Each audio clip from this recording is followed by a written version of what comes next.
എമ്പുരാൻ എമ്പുരാൻ എമ്പുരാൻ തീരുന്നില്ലടെ എവിടെയും ചർച്ചയും അല്ലെങ്കിൽ അതിൻ്റെ ഒരു ഹൈപ്പിൻ്റെ ലെവൽ അത്രത്തോളം ഉണ്ട് എന്നുള്ളത് ഇപ്പോൾ മലയാളികൾക്ക് മനസ്സിലായി തുടങ്ങിയിട്ടുണ്ട്.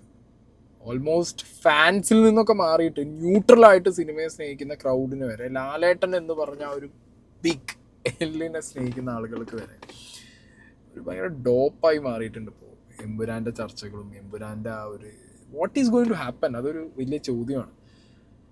റെക്കോർഡിന്റെ കണക്കുകൾ ഇങ്ങനെ എല്ലാവരും അപ്ഡേറ്റ് ചെയ്ത് പോകുന്നുണ്ട്. But I M like more curious, ഈ സിനിമയിൽ എന്തൊക്കെ സംഭവിക്കും. ഇതൊരു പ്രഡിക്ഷനോ അല്ലെങ്കിൽ ഞാനിങ്ങനെ വന്നിട്ട് നമ്മുടെ ഒരു എന്താ പറയുക സംഭവിക്കാം.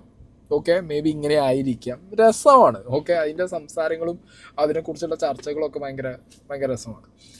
സോ ഞാനിങ്ങനെ എല്ലാ ഇൻ്റർവ്യൂസിലൂടെ ഇങ്ങനെ പോകുമ്പോൾ കുറേ കാര്യങ്ങൾ കിട്ടിയിട്ടുണ്ട്.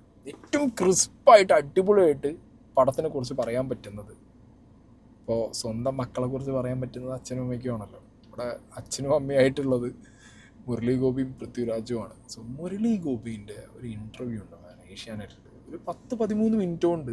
ബാക്കിയുള്ള ലാലേട്ടനാണെങ്കിലും പൃഥ്വിരാജാണെങ്കിലും മണിക്കൂറുകളോളം അല്ലെങ്കിൽ ലൈക്ക് ഒരു 50 മിനിറ്റ് 45 മിനിറ്റ് ഒക്കെ കൊടുക്കുന്ന ഇൻ്റർവ്യൂവിനേക്കാൾ കൂടുതൽ 10-13 മിനിറ്റ് കൊണ്ട് ടപ്പ് എന്ന് പറഞ്ഞ കാര്യങ്ങൾ പറഞ്ഞിട്ട് എന്താ വാട്ട് വി ക്യാൻ എക്സ്പെക്റ്റ് എന്നുള്ളതൊക്കെ പറഞ്ഞിട്ട് കൃത്യമായിട്ട് പരിപാടി തീർത്തിട്ട് പോയിട്ടുണ്ട് മുരളി ഗോപി. സോ മുരളി ഗോപി പറഞ്ഞ കുറച്ച് കാര്യങ്ങളും പിന്നെ ലാലേട്ടൻ്റെയും നമ്മുടെ പൃഥ്വിരാജിൻ്റെയും പിങ്ക്വില്ല ഇൻ്റർവ്യൂവിൻ്റെ കുറച്ച് പോർഷൻസും പിന്നെ അതിനകത്ത് തന്നെയുള്ള സിനിമയെ കുറിച്ചുള്ള കുറച്ച് പരിപാടീസ് എനിക്ക് പേഴ്സണലി തോന്നിയതൊക്കെ വെച്ചിട്ടാണ് ഈ ഒരു കോണ്ടന്റ്. ആദ്യം നമുക്ക് മുരളി ഗോപിൻ്റെ കുറച്ച് ഐറ്റംസിലേക്ക് പോയി വെക്കാം. മുരളി ഗോപി പറഞ്ഞ കുറച്ച് കാര്യങ്ങൾ. എമ്പുരാൻ ആസ് യു നോ ഒരു 3 പാർട്ട് ഫ്രാഞ്ചൈസിൻ്റെ മിഡ് പീസാണ്. അപ്പോൾ നമ്മളിപ്പോൾ ലൂസിഫർ ആണ് എമ്പുരാൻ്റെ വിസിറ്റിംഗ് കാർഡ് എന്ന് വേണമെങ്കിൽ പറയാം. ലൂസിഫറിൻ്റെ തുടർച്ചയാവുമ്പോൾ തന്നെ എമ്പുരാൻ പുതിയൊരു ലോകം ക്രിയേറ്റ് ചെയ്യുന്നൊരു സിനിമയും കൂടിയാണ്. അപ്പോൾ I wish to compare it to a sandwich. അപ്പോൾ സാൻഡ്വിച്ചിൻ്റെ നടുക്കുള്ള കഷ്ണം മിഡ് പീസാണ് എമ്പുരാൻ. മാൻ, ഇതിന് നല്ലൊരു കമ്പാരിസൺ വേറല്ലോ. ഒരു സാൻഡ്വിച്ചിൻ്റെ മിഡ് പീസ് എന്നൊക്കെ പറയുമ്പോൾ നമ്മളൊരു സാൻഡ്വിച്ച് കഴിക്കുന്ന സമയത്ത് മുകളിലും അടിയിലും ആ ബന്നുണ്ടാവും. നടുക്കായിരിക്കും നമ്മൾ ഏറ്റവും കൂടുതൽ ഈഗർലി വെയിറ്റ് ചെയ്യുന്നത്. ചിക്കൻ ആണെങ്കിൽ ചിക്കൻ, വെജീസ് ആണെങ്കിൽ വെജീസ്. അതിൻ്റെ ഏറ്റവും ഫ്ലേവേഴ്സ് ഉള്ള ഏറ്റവും കൂടുതൽ ഒരാൾ സാധനം ബർഗർ വാങ്ങുന്നതിന് എന്തിനാ നടുക്കുള്ള സാധനം. നമ്മളൊക്കെ പണ്ട് ബർഗർ മേടിച്ചിട്ട് അപ്പുറത്തുള്ള സാധനം മാറ്റിയിട്ട് നടുവ് ഇപ്പോഴും തിന്നാറുണ്ട് കേട്ടോ, ഞാനൊക്കെ ചെയ്യാറുണ്ട്. സോ അങ്ങനെ ഒരു കമ്പാരിസൺ മുരളി ഗോപിൻ്റെ ഇത് വന്ന സമയത്ത് തന്നെ, ഇതിൻ്റെ ക്രിയേറ്റർ ഭാഗത്ത് നിന്ന് വന്ന സമയത്ത് തന്നെ ഐ വാസ് ലൈക്ക് വാവ്. അപ്പോൾ ഇതിലാണ് സംഗതി ഇരിക്കുന്നത് എന്നുള്ളൊരു പരിപാടി വന്നിരിക്കുന്നത്. എക്സൈറ്റ്മെൻറ്റ് ടു ദ കോർ എന്നൊക്കെയാണ് മാൻ പറയാനുള്ളത്. അതായത് ബിൽഡപ്പ് തന്നെ ലൂസിഫർ അങ്ങനെ ഇതിനകത്ത് കാണിച്ചു തരാൻ പോകുന്ന ലോകം എന്തായിരിക്കും എന്നുള്ളത് റിയലി ഇങ്ങനെ വെയിറ്റിംഗ് എന്നൊക്കെ പറഞ്ഞിട്ടുണ്ടല്ലോ. ഇതിപ്പോൾ ഞാൻ ബിഗ് ബോസിലുള്ള സമയത്ത് എനിക്കറിയില്ല അതൊക്കെ ടെലികാസ്റ്റ് ചെയ്തിട്ടുണ്ടോ എന്നുള്ളത്. ലാലേട്ടൻ വീട്ടിനകത്ത് വന്ന സമയത്ത് എല്ലാവരും ഓരോരോ കാര്യങ്ങൾ ചോദിച്ചിട്ട് പോകുമ്പോൾ ഞാൻ കൂടുതലായിട്ട് ലാലേട്ട ലൂസിഫർ L3 എമ്പുരാൻ എന്തായി ഷൂട്ട്, എമ്പുരാൻ്റെ ഷൂട്ടിൽ നിന്നാണോ വരുന്നത്. ലാസ്റ്റ് ലാലേൻ്റെ ഒരു ചോദ്യം ഉണ്ട് ഇതിനോട്, സായി നിനക്ക് പുറത്തുള്ള കാര്യങ്ങൾ ചോദിച്ചിട്ട് മതിയായില്ലെന്ന് ചോദിച്ചിട്ട്. കാരണം എനിക്ക് കൂടുതലായിട്ട് അങ്ങനെയോട് ചോദിക്കാനുള്ളത് മൊത്തം എമ്പുരാനെ കുറിച്ചിട്ടാണ്. ലൈക്ക് ആ ഒരു വേൾഡ് L2 L3 ഇനി അങ്ങനെ L3 വരൂ. ഓക്കെ, L2 എന്തായി? L2 ഓൾറെഡി നമുക്കറിയാം ഓൺ ഗോയിങ് ആണ്, അതിൻ്റെ പ്രോസസ്സ് നടക്കാണ്, ഷൂട്ട് നടക്കുന്നുള്ള അറിയാം. സോ L3 എന്നൊരു സാധനം എക്സ്പെക്റ്റ് ചെയ്യാൻ പറ്റുമോ? എനിക്ക് കൂടുതലായിട്ട് ഞാൻ അന്നേ ത്രിൽഡാണ് ഈ സാധനത്തിൻ്റെ മുകളിൽ. അതുകൊണ്ടായിരിക്കണം എനിക്കൊരു ഓവർ എക്സൈറ്റ്മെൻറ്റും ഒരു സംഗതി ഇതുവരെയായിട്ട് നിങ്ങൾ കാണാത്ത രീതിയിലൊരു എക്സൈറ്റ്മെൻറ്റൊക്കെ എൻ്റെ ഫേസിൽ ചിലപ്പോൾ നിങ്ങൾക്ക് കാണാൻ പറ്റും.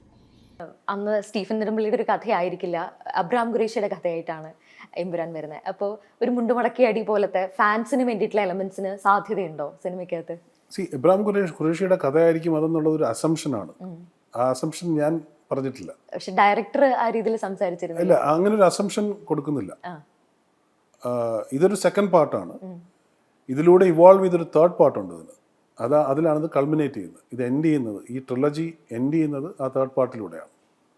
അപ്പോൾ ഇതിൻ്റെ ഡ്രാമയിൽ ഈ ആസ്പെക്ട്സ് ഒക്കെ ഉണ്ടാവും എന്ന് മാത്രമേ പറയാൻ പറ്റൂ. ഓക്കെ, സോ അതെന്താണ് ശരിക്കും പറഞ്ഞത്? അതായത് ഇതെല്ലാവരുടെയും കഥയാണ് എന്നാണോ, അതോ നമ്മൾ ലൂസിഫറിൽ കണ്ട പോലെ എല്ലാ ക്യാരക്ടേഴ്സിനും ഒരു ഡെപ്ത് കൊടുത്തിട്ട് ആ ഡെപ്തിൽ എന്നാൽ അതൊക്കെ കണക്ട് ചെയ്യുന്നത് സ്റ്റീഫൻ നെടുമ്പള്ളി എന്ന് പറഞ്ഞിട്ടുള്ള ഒരു കോർ ക്യാരക്ടറിലേക്ക് കൊണ്ടുവന്നിട്ട് ആ ഒരു സെറ്റപ്പ് പരിപാടി ഉണ്ടല്ലോ ഇതിലും മേ ബി അത് തന്നെയാണ് എനിക്ക് കൂടുതലായിട്ട് ഞാൻ പ്രതീക്ഷിക്കുന്നത്.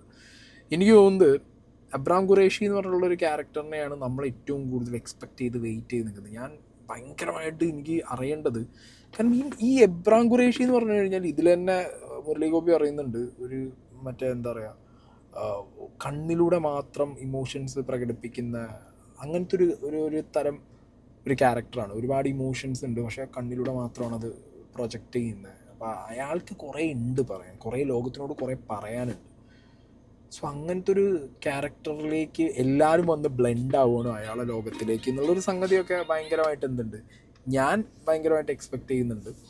പക്ഷേ ഇപ്പോൾ ഈ പറഞ്ഞ പോലെ ഇതിൻ്റെ മേക്കർ തന്നെ പറയുന്നു, എല്ലാവരുടെയും ഒരു കൈൻഡ് ഓഫ് സ്റ്റോറി, ഒരു ബിൽഡപ്പ്, അത് മൊത്തം വന്ന് കൂടുന്നത് ഒരു ക്യാരക്ടറിലേക്ക്. സോ ഇതിലെല്ലാം എക്സ്പെക്റ്റ് ചെയ്യാം. സയ്യിദ് മസൂദിനെ എക്സ്പെക്റ്റ് ചെയ്യാം, അല്ലെങ്കിൽ ബാക്കി ക്യാരക്ടേഴ്സ്, മഞ്ജു വാര്യരുടെ ക്യാരക്ടറാണെന്നുണ്ടെങ്കിലും ടൊവിനോയുടെ ക്യാരക്ടറാണെന്നുണ്ടെങ്കിലും, ഈവൻ സാനിയയുടെ ക്യാരക്ടറിനെ കുറിച്ചിട്ട് ആരും അങ്ങനെ അധികം ചിന്തിക്കുന്നും പറയുന്നുമില്ല. സംവേർ ഇൻ മൈ മൈൻഡ് എനിക്ക് തോന്നുന്നത് സാനിയയുടെ character to be vital part, ഒരു വൈറ്റൽ റോളായിരിക്കും സാനിയ അയ്യപ്പൻ്റെ ക്യാരക്ടർ. കാരണം ആ ഒരു ക്യാരക്ടറിന് ഈവൻ ലൂസിഫറിലാണെന്നുണ്ടെങ്കിലും, ഇപ്പോൾ ലൂസിഫറിൽ ആ ഒരു ക്യാരക്ടറിനെ വെച്ച് പണ്ണെന്ന് പറഞ്ഞു കഴിഞ്ഞാൽ ഒരുമാതിരി ഈ കൊറിയൻ സീരീസിലൊക്കെ കാണുന്ന പോലത്തെ ഒരു സാധനം ഉണ്ടല്ലോ, സ്റ്റെപ്പ് ഫാദർ മകൾ പരിപാടി, ഒരു കുറച്ച് ക്ലീശ സാധനമാണെന്നുണ്ടെങ്കിലും ദാറ്റ് വർക്ക്ഡ്. ഓക്കെ, പക്ഷെ എവിടേക്കോ ഒരു എന്താ പറയുക, ആ ക്യാരക്ടറിന് ഭയങ്കര ഇമ്പോർട്ടൻസ് ഉണ്ട്, എന്നാൽ അത് നമ്മളിൽ നിന്ന് ഒളിപ്പിച്ച് വെച്ച പോലെയാണ് എനിക്ക് ലൂസിഫറിൽ ഫീൽ ചെയ്തിട്ടുണ്ടായിരുന്നത്. ഓക്കെ, സംവേർ ഇപ്പോൾ ഞാൻ ലൂസിഫർ 2 വട്ടം രണ്ടാമതും ഇരുന്ന് കണ്ട്, അപ്പോൾ ആ ടൈമിലും എനിക്ക് തോന്നുന്നത് ആ ക്യാരക്ടർ മേ ബി ഒന്നില്ലെങ്കിൽ ഇതിൽ L2 എമ്പുരാനിൽ ചിലപ്പോൾ ഒന്നും കൂടി ഒന്ന് ബിൽഡ് ആവും, സ്ട്രോങ് ആവും, and going to L3 that character is going to be very strong. എനിക്ക് അങ്ങനൊരു ഫീലിംഗ് കിട്ടി സാനിയുടെ ക്യാരക്ടർ. അതിനെക്കുറിച്ച് ഞാനൊന്നും ഡിസ്കസ് ചെയ്യാത്തതുകൊണ്ട് പിന്നെ ഞാനങ്ങനെ പറഞ്ഞു എന്നേ ഉള്ളൂ. ഞാനങ്ങനെയൊക്കെ ചിന്തിച്ച് കൂട്ടുന്ന ഒരാളായതുകൊണ്ട് എനിക്ക് അങ്ങനെ ചിന്തകൾ പോയി. സോ ലെറ്റ്സ് സീ ഏതൊക്കെ ക്യാരക്ടറിനാണ് എങ്ങനെയൊക്കെയാണ് ഇവർ ബിൽഡ് ചെയ്ത് ഇമ്പോർട്ടൻസ് കൊടുത്ത് കൊണ്ടുപോകണമെന്നുള്ളത്. ലൂസിഫറിലൊരു 40 മിനിറ്റോളാണ് മോഹൻലാൽ ഉണ്ടായിരുന്നത്. ആ സമയം എമ്പുരാൻ വരുന്നത് ഖുറേഷി എബ്രാഹിമിന്റെ കഥ ആയിട്ടാണെന്നാണല്ലോ പറയപ്പെടുന്നത്. അപ്പോൾ ഇതൊരു മോഹൻലാൽ സംഭവമായിരിക്കുമോ സിനിമ മുഴുവനും? ഇതൊരു കോണ്ടന്റ് ഡ്രിവൺ സിനിമയാണ്. ഇതില് സ്റ്റീഫൻ നെടുമ്പള്ളിയാണ് ഇതിൽ ഫൾക്രം ക്യാരക്ടർ എന്ന് പറയുന്നത്. ആ ക്യാരക്ടറിനെ ചുറ്റിയാണ് ഈ ലോകം നിൽക്കുന്നത് തന്നെ. എന്ന് പറഞ്ഞ ഒരു ക്യാരക്ടറിനെ ചുറ്റി ഒരു ലോകം നിൽക്കുമ്പോൾ ആ ലോകത്തിനെയാണ് ആദ്യം നമ്മൾ ഡിഫൈൻ ചെയ്യേണ്ടത്. ആ ക്യാരക്ടർ അതിലൂടെ ഡിഫൈൻ ചെയ്യപ്പെടുന്നൊരു ക്യാരക്ടറാണ്. പക്ഷേ ഉള്ള സമയങ്ങളിൽ ഒക്കെ ലൂസിഫറിലായാലും എമ്പുരാനിലായാലും ആ ക്യാരക്ടറിൻ്റെ പവർ എന്ന് പറയുന്നത് അതിൻ്റെ ഒരു മിനിമലിസ്റ്റിലാണ് ലൂസിഫറിലും എക്സ്പ്ലോർ ചെയ്യപ്പെടുന്നത്, എമ്പുരാനിലും എക്സ്പ്ലോർ ചെയ്യപ്പെടാൻ പോകുന്നത്. ആ ഒരു മഞ്ഞുമലയുടെ അറ്റം എന്ന് ലൂസിഫർ ഇറങ്ങിയ സമയത്ത് ഞാൻ പറഞ്ഞിരുന്നു, മഞ്ഞുമലയുടെ അറ്റമാണ് കാണിക്കുന്നത്. അത് പതുക്കെ അതിനെ വളരെ സ്ലോ ആയിട്ട് അതിനെ റിവീൽ ചെയ്യാൻ പറ്റുള്ളൂ. ഇപ്പോൾ 3rd പാർട്ട് ഉണ്ട് ഇനി. അപ്പോൾ ആ റെവലേഷൻ എന്ന് പറയുന്നതിൻ്റെ അളവുകൾ ആ ക്യാരക്ടറിനെ സെൻറ്റർ ക്യാരക്ടറായിട്ട് തന്നെ വെച്ചുകൊണ്ട് തന്നെ ആ അളവുകൾ അതിന് ചുറ്റുമുള്ള ലോകത്തിനെ ഡിഫൈൻ ചെയ്യുന്നതിലൂടെയാണ് വിടരുന്നത്. അങ്ങനെയാണ് അതിൻ്റെ ഒരു ഫോർമാറ്റ്. അത് ലൂസിഫർ ട്രിലജിയുടെ ഫോർമാറ്റും അത് തന്നെയാണ്.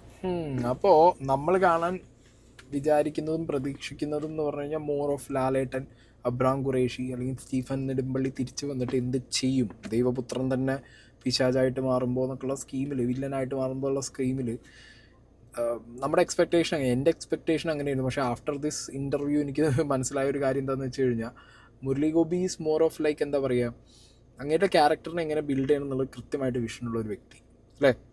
അതായത് സ്റ്റീഫൻ നെടുമ്പള്ളി എന്ന് പറഞ്ഞ ക്യാരക്ടർ എബ്രാം ഖുറേഷിയിലേക്കുള്ള അയാളുടെ ലൈക്ക് എന്താ പറയുക യാത്ര എന്ന് നമുക്ക് തോന്നിക്കാവുന്ന, അല്ലെങ്കിൽ എബ്രഹാം ഖുറേഷി ആയിട്ടിരുന്ന വ്യക്തി സ്റ്റീഫൻ നെടുമ്പള്ളിയിലേക്ക് വന്നതാണോ എന്നുള്ളതൊക്കെയാണ് എൻ്റെ ഡൗട്ട്സ് ഇതിനകത്തുള്ളത്.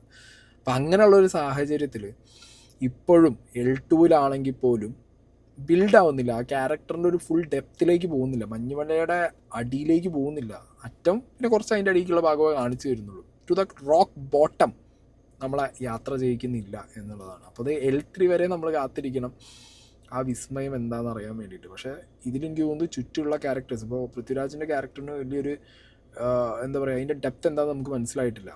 ഓക്കെ, ഞാൻ നേരത്തെ പറഞ്ഞ പോലെ സാനിയുടെ ക്യാരക്ടറിൻ്റെ ഒരു ഡെപ്ത് എന്താണെന്ന് നമുക്ക് മനസ്സിലായിട്ടില്ല. അങ്ങനെ ഡെപ്ത് മനസ്സിലാക്കാതെ പോയ പല ക്യാരക്ടേഴ്സും ഉണ്ട്. ഈവൻ ടൊവിനോയുടെ ക്യാരക്ടറിൻ്റെ ഒരു പാസ്റ്റ് എന്താ, അല്ലെങ്കിൽ ഇത്ര കാലം അയാൾ എവിടെയായിരുന്നു, അയാൾ ഫോറിനാണ്, അയാൾ എന്താണ്, ഇങ്ങനെ നമുക്ക് അറിയില്ല.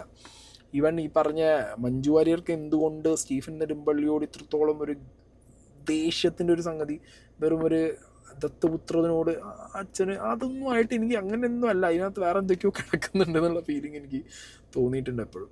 സോ അതുകൊണ്ടായിരിക്കണം അതിനെയൊക്കെ ഒന്ന് ഡിഫൈൻ ചെയ്തിട്ട് Stephen Nedumpally or coming to this Abram Qureshi അതിനൊരു കുറച്ചൊരു ഒരു ചിത്രത്തിലെ കുറച്ച് ഭാഗം കൂടി നമുക്ക് നീക്കി തന്നിട്ട് ഒരു കംപ്ലീറ്റ് പിക്ചർ നമുക്ക് കാണിച്ചു തരാൻ പോകുന്നെങ്കിൽ L3 തന്നെ ആയിരിക്കും. ഇപ്പൊ ലൂസിഫറിലെ മോഹൻലാൽ സെറ്റിലായിട്ട് പോകുന്ന ഒരു ക്യാരക്ടർ, ആ സമയം എമ്പുരാനിലേക്ക് വരുമ്പോൾ ഈ എബ്രാം ഖുറേഷിക്ക് പിന്നാലെ പോകുന്ന ഒരു കഥയായിരിക്കുമോ ഇത്? അതിനെക്കുറിച്ച് ഞാനിപ്പം പറയുന്നത് ശരിയല്ല. അത് കാണുമ്പോൾ മനസ്സിലാക്കേണ്ട ഒരു കാര്യമായിരിക്കും, അതായിരിക്കും നല്ലത്. അപ്പൊ ലൂസിഫർ 3ന്റെ എഴുത്തിലേക്ക് കടന്നിട്ടുണ്ട്. അപ്പോൾ ലൂസിഫർ 3 ഫുള്ളായിട്ട് മനസ്സിൽ ഫോംഡ് ആണ്, നേരത്തെ ഫോംഡ് ആണ്. അത് കുറച്ചുകൂടി ഡീറ്റെയിൽഡ് ആയിട്ട് ഇപ്പോൾ ഫോംഡ് ആയിട്ടുണ്ട്. ഇത് കഴിഞ്ഞിട്ട് അതിലോട്ട് കയറും. Thank you so much. Thank you.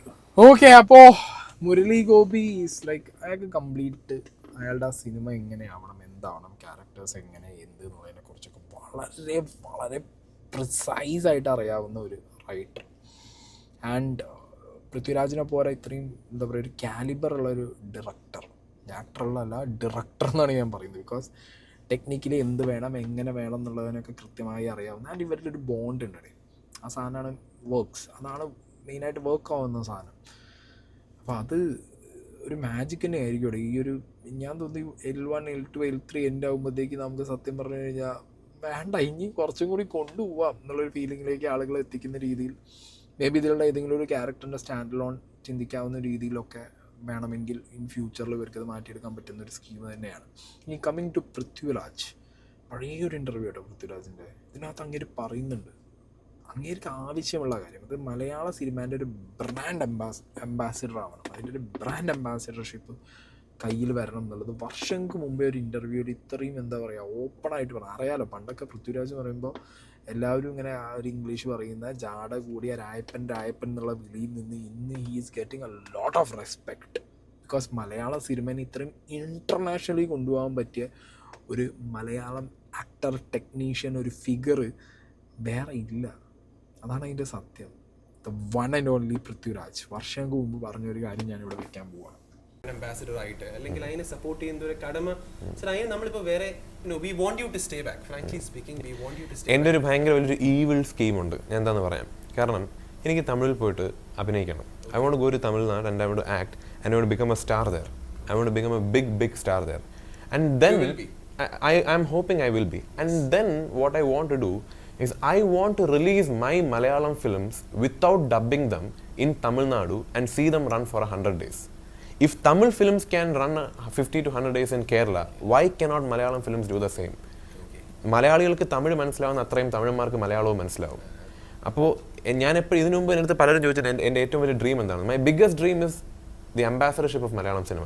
നാളെ ഞാൻ കാരണം മലയാള സിനിമ 4 പേർ കൂടുതൽ അറിഞ്ഞാൽ അതാണ് എൻ്റെ ഏറ്റവും വലിയ നേട്ടം. എൻ്റെ ഏറ്റവും വലിയ ആഗ്രഹം എന്താ അറിയോ?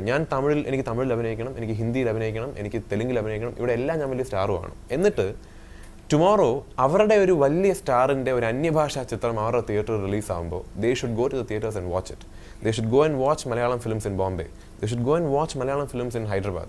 They should go and watch Malayalam films in Madras and Trichy and Salem and Madurai. അതാണ് എൻ്റെ ഏറ്റവും വലിയ ഡ്രീം. എനിക്കറിയാം. Why should I dream? Why should I aim for anything less? Why should I aim for anything less? എൻ്റെ ഏറ്റവും വലിയ ആഗ്രഹം is that I want to hold the ambassadorship of Malayalam cinema. നാളെ I want to take Malayalam cinema outside the 45 theatres in Kerala. നമ്മൾ ഇത്രയും creative, ഇത്രയും talent ഉള്ള, ഇത്രയും എന്താ പറയുക, ഇത്രയും വലിയൊരു റിച്ച് ഹെറിറ്റേജ് ഉള്ളൊരു ഇൻഡസ്ട്രി 45 തിയേറ്ററുകൾക്കുള്ളിൽ ഒതുങ്ങിക്കൂടുന്നു എന്ന് പറയുന്നത് വളരെ വിലാപകരമായ ഒരു സത്യമാണ്. We have to break the shackles അല്ലേ? ഈ അന്ന് ആ ഇൻ്റർവ്യൂവിൽ ഈ പറഞ്ഞ കാര്യങ്ങൾ നിങ്ങൾ ആലോചിക്കുക. അന്ന് ഇത് മാസീവ് ട്രോളല്ല, ട്രോളിനേക്കാൾ കൂടുതൽ എന്ത് അഹങ്കാരിയാണ് ഇവൻ എന്തൊക്കെയാണ് പറയുന്നത്. ലാലേട്ടനും മമ്മൂക്കൊക്കെ ഉള്ളപ്പോൾ ഇവൻ ആര്, അല്ലെങ്കിൽ ഇവൻ ഇതൊക്കെ ചെയ്യാൻ പറ്റുമോ, ഇവൻ എന്തൊക്കെയാണ് പറയുന്നത്. നമ്മളെ ഇൻഡസ്ട്രീനെ വേറെ ഇൻഡസ്ട്രി കൊണ്ടുപോയിട്ട് അവിടെ ഉള്ളവരെ പടങ്ങൾ ഇപ്പം എന്താണ് അയാൾ ചെയ്തുകൊണ്ടിരിക്കുന്നത്. നിങ്ങൾ ആലോചിച്ച് നോക്ക്. 24 മണിക്കൂറിൽ ഇന്ത്യയിലെ വേറെ ഒരു സിനിമയ്ക്കും ബുക്ക് ചെയ്യാത്ത അത്രയും ടിക്കറ്റ്സ് ബുക്ക് മൈ ഷോയിൽ വിറ്റുപോയി. ആൻഡ് ലിറ്ററലി ഒരു സിനിമ ഇറങ്ങുന്നതിന് മുന്നേ എല്ലാ റെക്കോർഡുകളും പൊട്ടിച്ചുകൊണ്ടിരിക്കുന്നത്. പണി അറിയാം ഇയാൾക്ക്. ഇയാൾ എനിക്ക് തോന്നുന്നു അഭിനയത്തിനേക്കാൾ കൂടുതൽ പഠിച്ചത് ഈ ടെക്നിക്കൽ സാധനങ്ങളാണ് സിനിമയിലെ തോന്നുന്നു. കൃത്യമായിട്ട് പണി വയ്ക്കാൻ അറിയുന്ന ഒരാൾ. ഇനി നമുക്ക് ലാലേട്ടൻ്റെയും പൃഥ്വിരാജിൻ്റെയും പിങ്ക് വില്ല ഇൻ്റർവ്യൂയിലേക്ക് ഒന്ന് പോയി നോക്കാം. And much like that, even in part 2, the film starts off in the middle of a chaos. And very soon you realize that this chaos can only be fixed with one man returning or one man reappearing. And then you realize that the whole narrative is progressing in only one direction, and that is taking you to him. So you never really feel like you're away from him, or you're not watching him. So Lucifer was a 2-hour, 57-minute film with Mohanlal sir being in the film for 41 minutes. That's it. Yeah, but you don't feel that because of this pattern in the screenplay that I spoke about. So which is how pretty much all three films of this franchise will be designed. And the character that Mohanlal sir plays in this franchise, that is Stephen Nedumballi, aka Qureshi Abraham, is not somebody who you should feel like it's very easy to see him. That it's, you shouldn't feel like there's a lot of him and every time you turn he's just there. It should be difficult to get to him. And that should be part of your filmmaking language when you conceive a film like this. These are all things that I have tried. ഇതാണ് അടിപൊളി. അതായത് ഒരു ഡയറക്ടറിന് കൃത്യമായിട്ട് അറിയാം. അതായത് എപ്പോഴും ഇപ്പോൾ ലാലേണ്ട ആറാട്ട് സിനിമ കഴിഞ്ഞപ്പോഴത്തേക്ക് ക്യാരക്ടർ വന്നിട്ടും നെയ്യാറ്റിൻകര ഗോപൻ എന്ന് പറയുന്നു, ബാക്കിയുള്ളവർ നെയ്യാറ്റിൻകര ഗോപൻ എന്ന് പറയുന്നു, പറഞ്ഞു തിരിയുമ്പോഴത്തേക്ക് നെയ്യാറ്റിൻകര ഗോപൻ സ്ക്രീനിൽ നിൽക്കുന്നു. നെയ്യാറ്റിൻകര ഗോപനെ കൊണ്ടുവന്ന് ഫ്രീ ആയിട്ട് വെച്ച് നാട്ടുകാർക്ക് കൊടുക്കുന്ന പരിപാടിയാണ് ആ സിനിമയിൽ കാണിച്ചത്. ശരിക്കും അതല്ല പണി എന്താണെന്നുള്ളത് കൃത്യമായിട്ട് അറിയുന്ന ഒരാളാണ് ഈ ഇരിക്കുന്നത്. പറയുന്നത് കേട്ടില്ലേ, അബ്രാം ഖുറേഷി അല്ലെങ്കിൽ സ്റ്റീഫൻ നെടുമ്പള്ളി എന്ന് പറഞ്ഞ ക്യാരക്ടറിനെ സെൻറ്ററിൽ വെച്ചിട്ട് അയാളിലേക്ക് കാര്യങ്ങൾ കൊണ്ടുവരിക. വെറും 41 മിനിറ്റാണ് ലൂസിഫറിൽ ഇങ്ങനെയുണ്ടായിരുന്നത്. പക്ഷെ നമുക്ക് എവിടെയെങ്കിലും ഫീലായോ? ഇൻസിഡൻസ് നടക്കുന്നു, അല്ലെങ്കിൽ വേറെ ക്യാരക്ടേഴ്സ് തമ്മിലുള്ള സംസാരം, അല്ലെങ്കിൽ ഒരു സംഗതി നടക്കാൻ പോകുന്നു, എല്ലാം ഒരൊറ്റ വഴിയിലൂടെ സഞ്ചരിച്ച് എത്തുന്നത് ഇയാളിലേക്കാവും എന്നുള്ളൊരു ഫീലിംഗ് നമുക്ക് കൊണ്ടുവന്ന് തന്നിട്ട് അയാൾ ഫ്രെയിമിൽ ഇല്ലെങ്കിൽ പോലും ആ ക്യാരക്ടറിൻ്റെ ബിൽഡപ്പ് അല്ലെങ്കിൽ ആ ക്യാരക്ടറിനെ കുറിച്ചിട്ട് അല്ലെങ്കിൽ ആ ക്യാരക്ടറിൻ്റെ ഡൂയിങ്ങിനെ കുറിച്ചിട്ടൊക്കെ പറയുന്ന ഒരു തരം ബ്രില്യൻ പാറ്റേൺ ഫോളോ ചെയ്യുന്ന വ്യക്തി. ആൻഡ് ഇത് പറഞ്ഞപ്പോൾ നിങ്ങൾക്ക് ഒരു കാര്യം മനസ്സിലായല്ലോ, സിനിമയുടെ കുറച്ച് ഭാഗങ്ങൾ തിരുമ്പി വരുന്ന ഒരാളെ കുറിച്ചിട്ടാണ് ഇവിടെ പറഞ്ഞുകൊണ്ടിരിക്കുന്നത്. ഒരു സംഭവം, ഒരു ഒക്കറൻസ് ഉണ്ടാവുന്നു എന്നുള്ള കഥയുടെ ഭാഗമൊക്കെ നമുക്ക് പറയാതെ പറഞ്ഞു തന്ന പൃഥ്വിരാജ്, അല്ലെങ്കിൽ പറഞ്ഞു പോയ ഫ്ലോയിൽ ചിലപ്പോൾ പറഞ്ഞു പോയ ഒരു പൃഥ്വിരാജിനെയാണ് ഇപ്പോൾ നമ്മളവിടെ കണ്ടത്.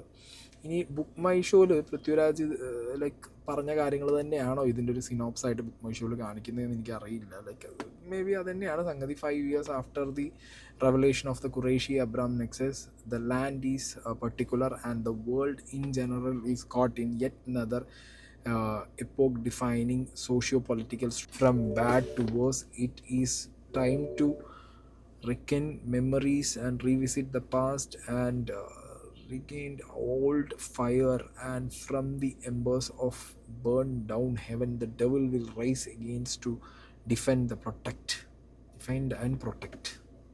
പൊന്നു മോനെ, ഇത് വായിക്കുമ്പോൾ കിട്ടുന്ന പരിപാടി എന്ന് പറഞ്ഞാൽ God's own country is in danger. അവിടുത്തെ പൊളിറ്റിക്സും അവിടുത്തെ പരിപാടികളൊക്കെ ആകെ വിഷയമായിട്ടിരിക്കുകയാണ്. അതിനിടയിൽ കുറേ പവർ ബ്രോക്കേഴ്സും ബ്യൂറോക്രാറ്റിക് മിഡിലേഴ്സും തമ്മിലുള്ള അടികൾ നടക്കുമ്പോൾ പൃഥ്വിരാജ് പറഞ്ഞ പരിപാടി തന്നെ അബ്രാം ഖുറേഷി 5 വർഷം എങ്കിയോ ആച്ച്, അതായത് സ്റ്റീഫൻ നെടുമ്പള്ളി, പിന്നെ അയാളുടെ തിരിച്ചു വരവ്, ഇവിടുത്തെ ഒരു എന്താ പറയുക സോഷ്യോ പൊളിറ്റിക്കൽ സ്ട്രോം ആ ഒരു യൂണിവേഴ്സിൽ നടക്കുന്ന, അതായത് നമ്മൾ ലൂസിഫറിൽ കണ്ടതെന്ന് പറഞ്ഞു കഴിഞ്ഞാൽ ജതിൻ രാംദാസ്, നമ്മളെ ടൊവിനോയുടെ ക്യാരക്ടർ വരുന്നു. അവിടെ ടൊവിനോയുടെ ക്യാരക്ടർ മേ ബി ചെയ്യാവുന്ന എന്തെങ്കിലുമൊക്കെ പരിപാടികൾ, പണിവെക്കലുകൾ, അതാണ് ആ ഒരു ദൈവപുത്രൻ എന്നുള്ളൊരു സ്കീമിലേക്ക് വരുന്നത്. ദൈവപുത്രൻ തന്നെ വില്ലനാവുന്നൊരു സെറ്റപ്പ് ആകുമ്പോഴത്തേക്ക് പിന്നെ ചെകുത്താൻ തിരിച്ചു വരണ്ടേ. അപ്പം വരുന്നത് ഖുറേഷി അബ്രാം ആകുമ്പോൾ ചെകുത്താനാണ്, മനസ്സിലായ? അവിടെ സ്റ്റീഫൻ നെടുമ്പള്ളി ആകുമ്പോൾ ചെകുത്താനല്ല. അപ്പം പറയാതെ എന്തൊക്കെയോ അങ്ങേര് സംഗതി ആ ഒരു ഇൻ്റർവ്യൂവിൽ പറഞ്ഞു വെച്ചു. അത് നമ്മളിവിടെ ഇങ്ങനെ എടുത്ത് പിടിക്കുകയും ചെയ്തിട്ടുണ്ട്. ഇനി ബാക്കിയൊന്ന് കാണാം. Bahubali 2 released in 2017 and it scored an all-time record in every single market, every single state of India except one. And that's Kerala. And guess which film was the record holder over there? Pulimurugan. Yes. So how do you view the loyalty of audience towards your films over there, which has existed for 47 years? This clap itself showing the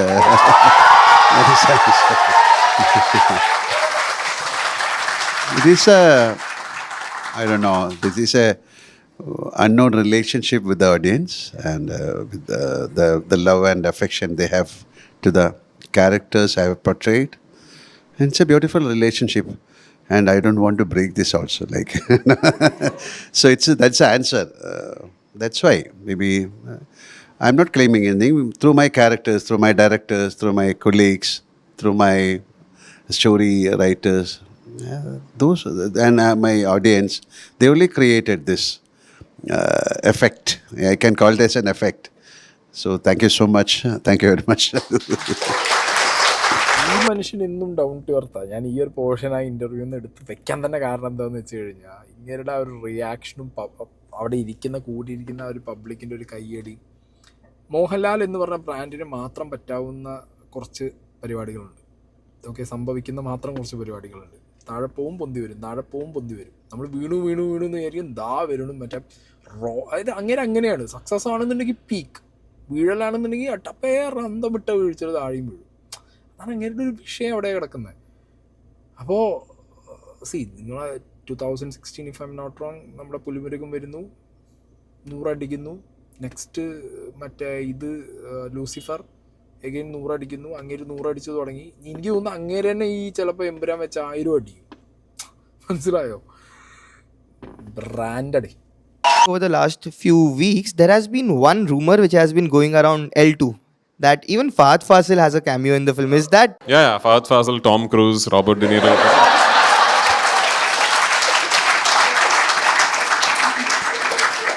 No, Shanu is not. Fahad is not in the film. Neither is Tom Cruise, by the way. Okay, അപ്പോൾ ഫഹദ് ഫാസിലല്ല മതി. ഞാൻ ആ dragon കുട്ടി തിരിഞ്ഞിരിക്കുന്ന കണ്ടപ്പോൾ ഫഹദ് ഫാസിലായിരിക്കും എന്നുള്ളത്. പക്ഷേ വേറെ കുറച്ച് സംഗതികൾ ഇതിനകത്തുണ്ട്. ഈ ഒരു പെർട്ടിക്കുലർ ഒരു ഇൻ്റർവ്യൂ എന്ന് പറയുമ്പോൾ അത്യാവശ്യം ചില ചോദ്യങ്ങൾ എന്തൊക്കെയാണെന്നുള്ളത് ഇൻ്റർവ്യൂ എടുക്കുന്നതിന് മുമ്പ്, അതായത് ഇപ്പോൾ ഇറങ്ങാൻ പോകുന്ന സിനിമയാണ്, അപ്പോൾ ആ സിനിമയെ കുറിച്ചിട്ട് ഇന്നത് ചോദിക്കേണ്ട എന്നുള്ളൊരു കാര്യം ഉണ്ടാവും. ഈ ബ്രില്യൻസ് പ്ലേസ് ചെയ്യുന്നൊരു പരിപാടി പൃഥ്വിരാജിനുണ്ട്. ഫൈൻ, അങ്ങനെ അത് കൃത്യമായിട്ട് ഈവൻ ഇൻ്റർവ്യൂ ആണെങ്കിൽ അടക്കം ഇനി ഭാവിയിൽ ചിലപ്പോൾ അല്ലെങ്കിൽ സിനിമ ഇറങ്ങിക്കഴിഞ്ഞിട്ട് ചിലപ്പോൾ എന്നൊക്കെ രീതിയിൽ നമുക്ക് കണക്ട് ചെയ്യാൻ പറ്റുന്ന രീതിയിൽ ഇലുമിനാറ്റി പരിപാടികൾ മൂപ്പര് പണി വെക്കാറുണ്ട്. ഞാൻ പലയിടത്തും ശ്രദ്ധിച്ചിട്ടുണ്ട്. ഞാൻ അങ്ങനെ ഫോളോ ചെയ്യുന്ന ഒരാളായതുകൊണ്ടാണ് ഞാൻ പറയുന്നത്. ഈ സിനിമേൻ്റെ അതായത് എമ്പുരാനെ കുറിച്ചുള്ള ചർച്ച, എമ്പുരാൻ്റെ കാര്യങ്ങൾ ചോദിക്കുന്നു. അപ്പോൾ കുറച്ച് ഫോട്ടോസ് കാണിച്ചു കൊടുക്കുന്നുണ്ട്, ഇവരുടെ മെമ്മറീസ്. അതിനകത്ത് ഇവർ രണ്ടുപേരുള്ള ഫോട്ടോ, പിന്നെ അത് കഴിഞ്ഞിട്ട് കുറച്ച് ഫോട്ടോസ് സെലിബ്രിറ്റീസിൻ്റെ ഒപ്പമുള്ള ഫോട്ടോസും കാണിക്കുന്നുണ്ട്. റാൻഡമായിട്ട് ചുമ്മാ കാണിക്കുന്നതായിട്ട് എനിക്ക് പേഴ്സണലി ഫീൽ ചെയ്തില്ല. എന്നാൽ അതിലെ ചില ഫോട്ടോസൊക്കെ ചുമ്മാ നമ്മളെ കണ്ണിൽ പൊടിയിടാൻ വേണ്ടി ബാക്കി ഫോട്ടോസിൻ്റെ കൂട്ടത്തിൽ വെച്ച പോലെ എനിക്ക് ഫീലായി. പക്ഷെ ചില ഫോട്ടോസിനകത്ത് എന്തൊക്കെയോ ഇറുക്കത് എന്നുള്ളൊരു ഫീലിംഗ് എനിക്ക്, അതായത് ഈ സിനിമ റിലേറ്റഡ് ആയിട്ട് എന്തൊക്കെയോ മെസ്സേജുകൾ ചില ഫോട്ടോസിനകത്തുണ്ട്. ഈ കാണിച്ചു കൊടുക്കുന്ന ഫോട്ടോസ് നിങ്ങളെ കണ്ടോട്ടെ ആരൊക്കെയാണെന്നുള്ളത്. Next one. Hari Krishnans. Okay, this is Hari Krishnan, Shahrukh, myself, Mammootty, and Juhi Chawla. The next one. This is from actually the marriage of a very close friend's son, who's in fact waiting for us to finish this and go to his house. One. It's I think you and Rajni sir. Rajani sir, okay. I don't know this. Either of the two. Anyway, that's Rajinikanth and myself.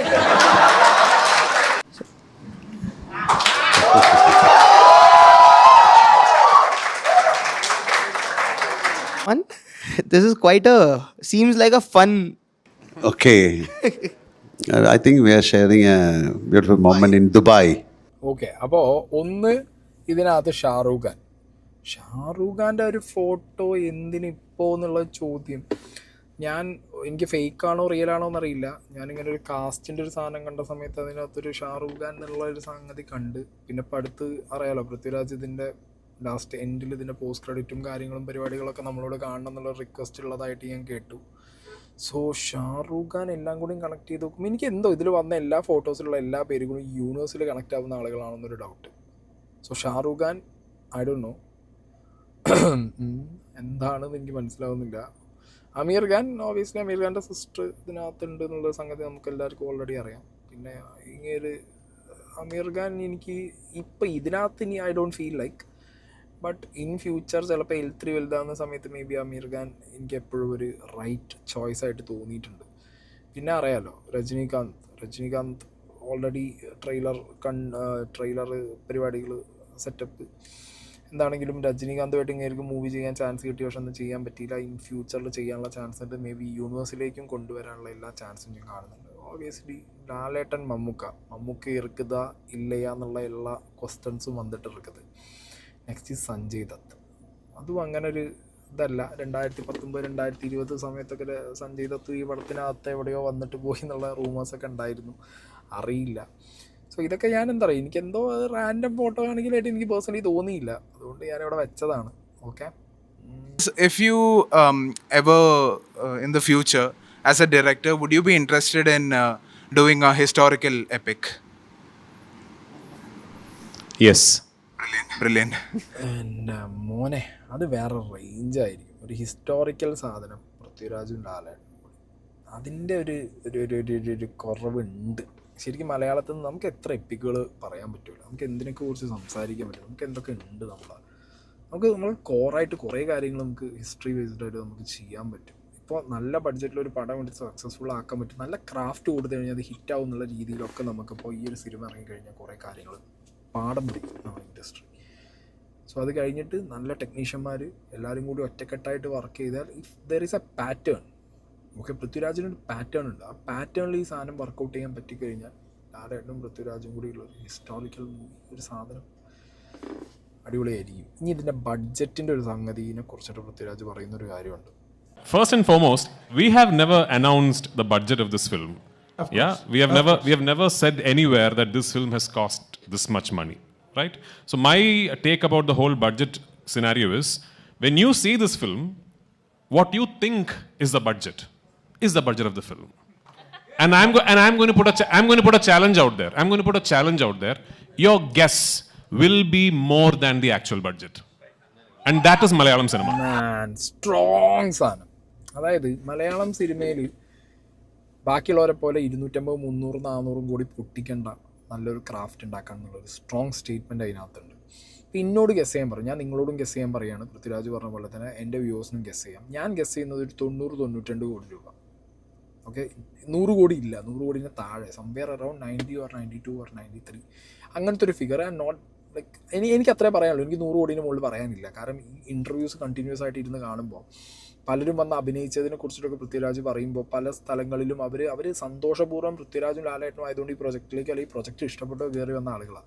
So അവിടെ നിന്നൊരു റെമ്യൂണറേഷൻ്റെ ഒരു barrier ഇവർക്ക് ഉണ്ടായിട്ടുണ്ടെന്ന് എനിക്ക് personally feel ചെയ്യുന്നില്ല. ലാലേട്ടൻ പൈസ എടുത്തിട്ടില്ല, പൃഥ്വിരാജ് പൈസ എടുത്തിട്ടില്ല.